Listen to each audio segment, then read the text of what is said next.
ত্রিপুরা রাজ্যের রাজধানী আগরতলায় বাংলাদেশের সহকারী হাইকমিশনে হামলা, জাতীয় পতাকা ছিঁড়ে ফেলা ও আগুন দেওয়ার ঘটনায় ক্ষুব্ধ প্রতিক্রিয়া জানিয়ে বিক্ষোভ সমাবেশ ও মিছিল করেছেন ইত্তেফাকুল উলামা মুক্তাগাছা উপজেলা শাখা।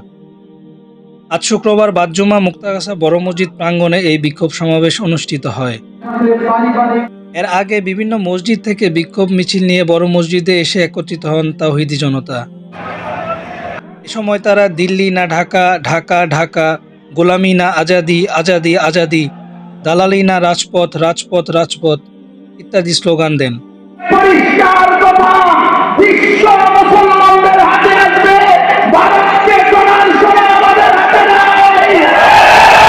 আমাদের কথা পরিষ্কার, শুধু ভারত নয়, রবিউল হিন্দে আরম্ভ, হিন্দুস্তান থেকে হুয়ে বাইতুল মাকদিস পর্যন্ত দিয়ে থাকবে।